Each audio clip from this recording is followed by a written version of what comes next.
I remember a time when, in treating HIV/AIDS, it was deemed impossible to treat people in Africa with HIV/AIDS medication.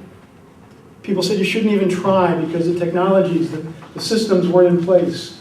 One person said people in Africa don't tell time and you have to take AIDS drugs on a certain time schedule, so we shouldn't try. Fortunately, some people didn't accept any of that. And you have, of that 3 million, about 2.1 million are from Africa who are now on antiretroviral medicines. People alive. People who are on the brink of death and came back to life due to these medicines, funded by people all around the world, including the generosity of people in the United States, to provide those medicines. And provided by, people who you might not expect. I know what the partisan makeup of Washington State is. I don't know this room. But President Bush's PEPFAR initiative keeps many of those people on antiretrovirals that wouldn't have been on before. It's a bipartisan issue, which is just terrific. It doesn't happen enough. So we have that success, 3 million more people. But with that comes a challenge. 9 million more people need to get on the drugs. So we've got 3 million. We need to get 9 million more. But that's doable. It's measurable. Can we do it? We can, I think. Another sign of hope. Since 1999, 29 million more African kids are in school, and 41 million more kids around the world are in school than previous to 1999. 41 million more kids in school. That's incredible. That's incredible. I mean, that's a success worth trumpeting.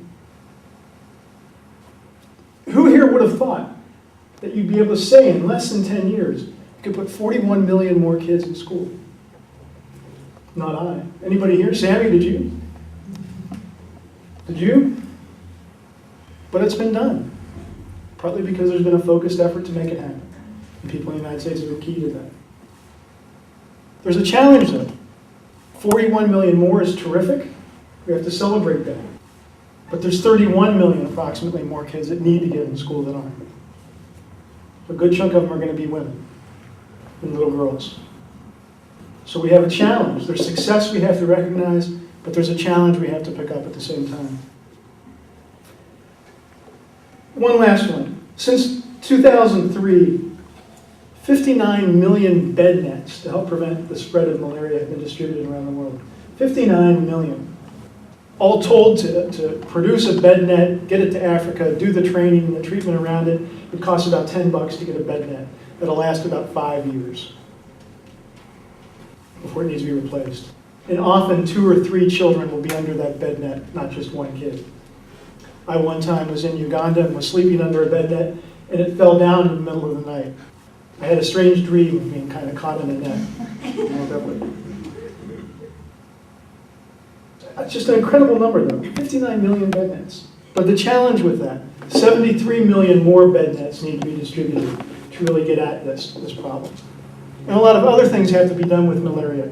The spraying of insecticides that will kill it. You don't spray it willy-nilly, you put it on the walls so that it doesn't get into humans, but when the bugs land on it, when the mosquitoes land on it, they die. That needs to be done. But 59 million have been done. We have a challenge to reach the rest. I think if you take the success and the challenge together, we have a sense of hope. That we can build a sense of hope among ourselves of what we have done and what we can do and have yet to do.